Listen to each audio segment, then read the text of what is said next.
Hallo zusammen und herzlich willkommen zum heutigen Video. Heute zeige ich euch ein paar Layout-Ideen für Geburtstagskarten, da meine Mutter heute Geburtstag hat und ich das als Gelegenheit nehmen wollte, selbst eine Karte zu gestalten. Passend zur Jahreszeit habe ich die Karten mit Blumen verziert. Die Inspiration für die Blumen habe ich allgemein von Instagram und Pinterest, aber auch von Shada Campbells super schönen Blumendoodles.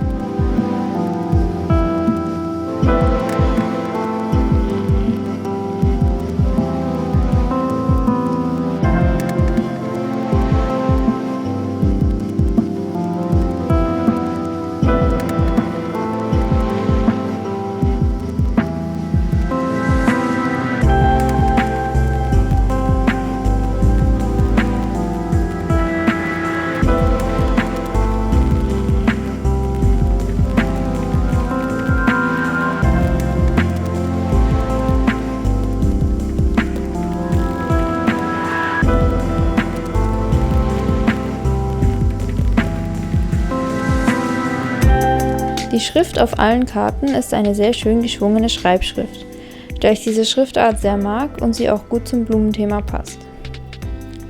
Ich finde Kalligrafie allgemein sehr schön und mir macht es auch sehr viel Spaß, mich auszuprobieren und Neues zu lernen. Wenn ihr ein Video zum Thema Kalligrafie für Anfänger haben wollt, lasst es mich gerne in den Kommentaren wissen. Die Schrift selbst und die Außenlinien der Blumen habe ich mit Bleistift vorgezeichnet und dann mit Fineliner nachgefahren. Die Farben, die ich verwendet habe, sind Crayola Super Tips. Auf Instagram und Pinterest sehe ich in letzter Zeit immer wieder sehr viele Fotos und Videos von Blumendoodles, was mich dazu inspiriert hat, mich auch etwas mehr damit zu beschäftigen. Deshalb werde ich in ein paar Wochen, wenn der Frühling dann richtig da ist, auch ein Video darüber machen, wie man einfach Blumen zeichnen kann. Ansonsten gibt es hier eigentlich nicht viel zu sagen, deswegen bin ich jetzt leise und lasse euch das Video schauen.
Wenn euch das Video gefallen hat, würde ich mich sehr über einen Daumen nach oben, einen Kommentar oder auch ein Abo freuen.